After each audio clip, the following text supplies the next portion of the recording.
Brondello looked at Paige Bueckers and said, hell no, I'm good on that. Damn, you hate to see it, but you love to see it.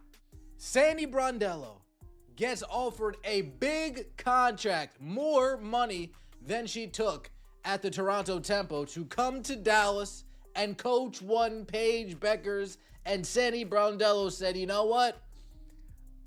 I'm good on that. I'll take my talents. Sandy Brondello stared down a massive contract from the Dallas Wings, a deal that offered more money than she ultimately accepted elsewhere, with one clear mission: coach the supposed generational talent, Paige Bueckers. Her response? A resounding rejection that sent shockwaves through the WNBA. The league expected her to jump at the chance, especially with that kind of money on the table, but Brondello instead chose a completely different path, leaving Dallas and their star player absolutely stunned. This wasn't just a career decision, it was a powerful statement about her priorities, leaving everyone questioning what truly happened behind the scenes, and exposing deeper truths about the league's coaching hierarchy. Reports come out, the Dallas Wings will keep head coach Chris Conclains, whatever his name is, heading into his second season as the coach. Fast forward 24 hours, Sandy Brondello was fired as the New York Liberty coach. Fast forward 24 hours after that, Chris, you've been relieved of your duties. We are going after Sandy Brondello. Let's get right into it. Please like the video, comment, subscribe. I appreciate all of the support we've been getting this offseason. Sandy Brondello turned down more money to coach the Tempo. Uh-oh. The Dallas Wings immediately went all in the moment Brondello became available, signaling their intent with a swift and dramatic move. Just days after the New York Liberty fired Brondello, the Wings shockingly relieved head coach Chris Conclains of his duty. This wasn't a coincidence, it was a clear signal that Dallas saw Brondello as the missing piece, the championship-winning architect they believed could build their franchise around the immense talent of Paige Bueckers. Their pursuit was aggressive, their offer undeniably substantial, but it ultimately wasn't enough to secure their coveted target. I appreciate all of the support we've been getting this offseason. Sandy Brondello turned down more money to coach the Tempo. Uh-oh. Two-time championship-winning coach Sandy Brondello had her own free agency experience this fall after the New York Liberty fired her in September, less than a year removed from leading the franchise to its first title. New York still hasn't signed a head coach. Remember how they made it seem like they had some NBA talent lined up? Some possibles all ready to backfill? Seems like the general manager of the New York Liberty were blowing smoke up y'all asses. Brondello found herself in a unique free agency experience after her unexpected firing by the New York Liberty in September. This dismissal came less than a year after she led the Liberty to their first ever title, a move that left many in the league scratching their heads. Suddenly, one of the WNBA's most respected and successful coaches was on the market, sparking a fierce bidding war among several franchises desperate for her expertise. Every team with an opening came calling, recognizing the rare opportunity to acquire a proven winner and a strategic mastermind. Lined up, some possibles all ready to backfill. Seems like the general manager of the New York Liberty were blowing smoke up y'all asses. We're what, a month removed from that now? 3 weeks removed from that now? And we still haven't figured out who the head coach of the New York Liberty is going to be? Did the person who they had pegged say, I'm good, the NBA season's about to start, I'll just stay here? What's going on there in New York? And is the GM going to be on the hot seat? I'm seeing things about Breanna Stewart and Jonquil Jones. I'll dive into that maybe later, maybe tomorrow, maybe never. Meanwhile, the situation in New York became increasingly bizarre. After firing Brondello, the Liberty front office made it seem as though they had NBA-level talent lined up, a ready supply of elite coaches eager to take the reins. Yet weeks, then a month passed, and the head coaching position remained mysteriously vacant. This glaring void suggested that the general manager might have been blowing smoke, raising serious questions about the team's ability to attract top-tier talent and putting the GM squarely on the hot seat. The anticipated quick resolution never materialized. NBA franchises Brondello received offers from, according to multiple sources, the Wings, the Storm, and the Toronto Tempo. Indeed. Just like any other top free agent, Brondello had to outline her priorities. For some, the top priority is location. For others, it's money. And then there are those who only care about fit and winning. In the end, Brondello fell into the latter category. Despite receiving a more lucrative offer from another WNBA suitor, according to multiple sources, Brondello accepted the Tempo job because of the collaboration she felt with the team's front office.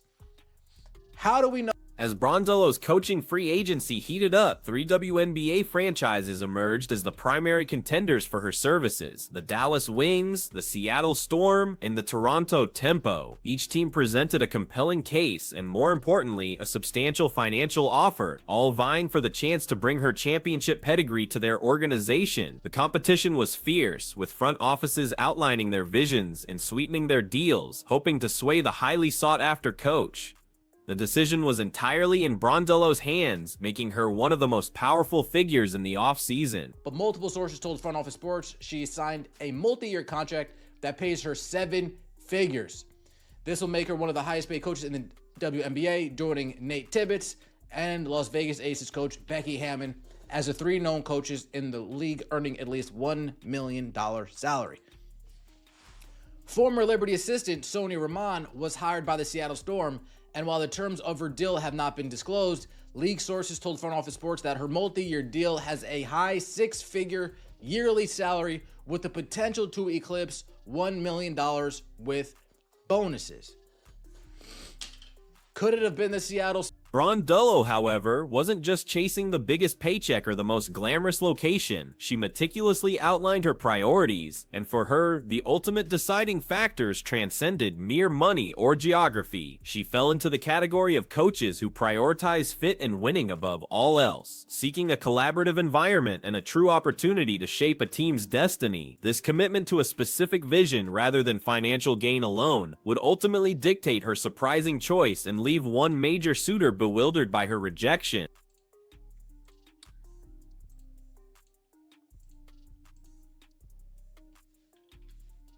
Let me show you. This is the place I wanted to be, Brondello said Tuesday. To build a team from the ground up, that really excited me.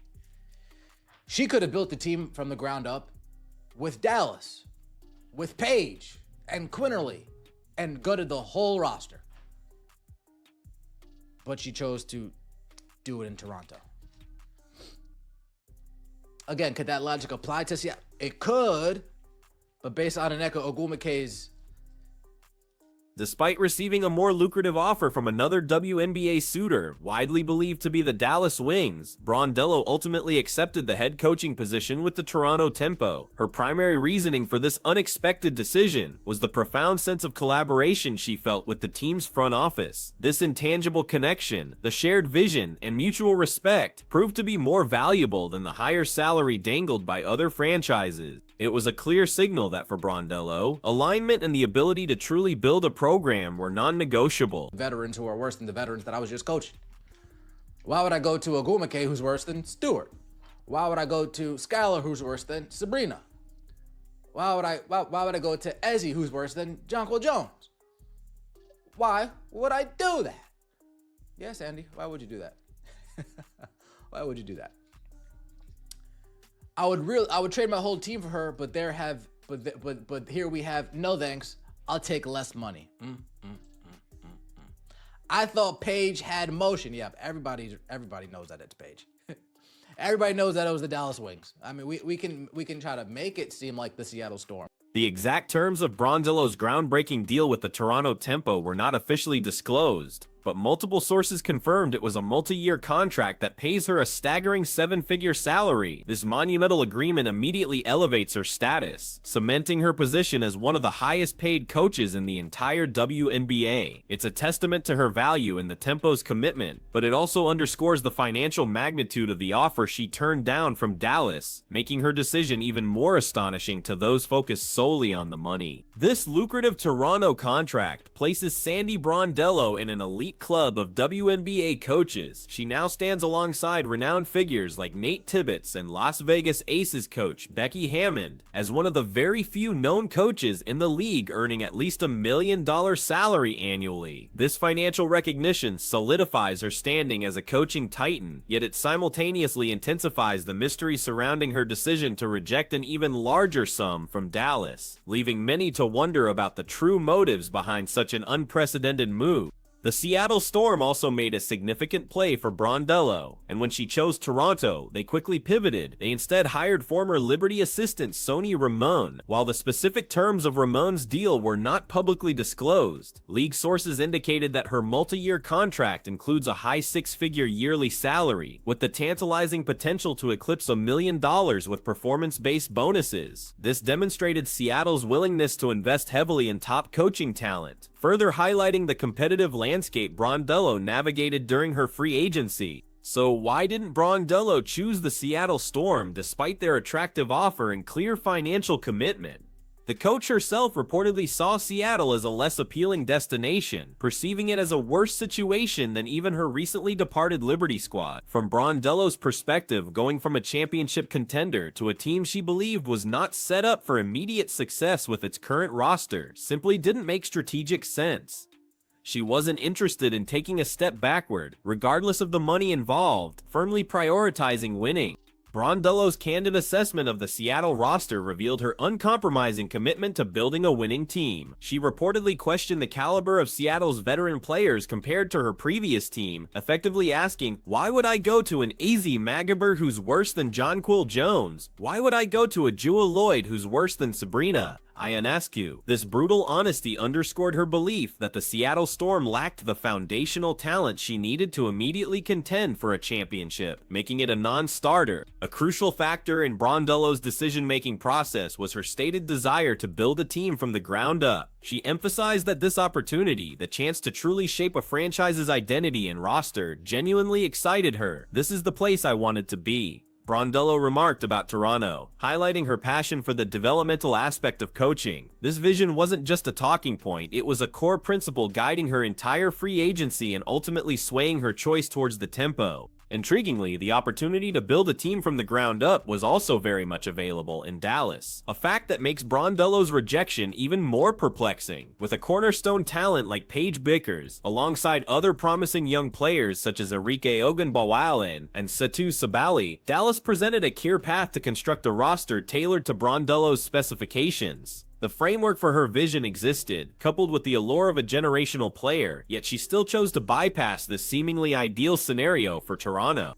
The Dallas Wings were convinced they possessed a true generational talent in PAIGE BUECKERS. Their strategy was clear: secure the best possible coach on the market to meticulously build the entire franchise around her, molding her potential into championship glory. They were prepared to pay whatever it took to bring in a top-tier coach, specifically Brondello, to orchestrate this vision. This unwavering commitment to PAIGE and the significant financial backing underscored how deeply Dallas believed in her future and their shared potential. Despite the Dallas Wings' belief in PAIGE BUECKERS as a generational talent, and their willingness to offer a premium contract to the WNBA's top coaching free agent, Sandy Brondello flatly said, "No, I'm good on that." This rejection wasn't just about money, it was a clear statement about Brondello's assessment of the situation and her priorities. The fact that a supposed generational player couldn't attract the most sought-after coach on the market raises uncomfortable questions about the true power of individual talent versus a coach's strategic vision and desire for a specific organizational fit. Many would have thought coaches were practically dying to be with a generational player like PAIGE BUECKERS, especially when coupled with a big money offer. Yet, Brondello defied all expectations, turning down not only more money but also the chance to coach what Dallas touted as the league's next big star. Her decision effectively sent a message: even the most hyped individual talent isn't enough to lure a top coach if the overall fit and winning conditions aren't perfectly aligned with their personal and professional goals, regardless of the lucrative financial incentive. Sandy Brondello's stunning rejection of big money and the opportunity to coach PAIGE BUECKERS wasn't merely a personal career choice. It was a pivotal moment that reshaped the WNBA coaching landscape. It exposed the deeper truths about what coaches truly value beyond the biggest paycheck, highlighting the paramount importance of organizational collaboration, a clear path to building a team, and genuine winning potential. This dramatic decision forced franchises to reevaluate their recruitment strategies and offered a rare glimpse into the complex dynamics of power, money, and ambition within professional sports.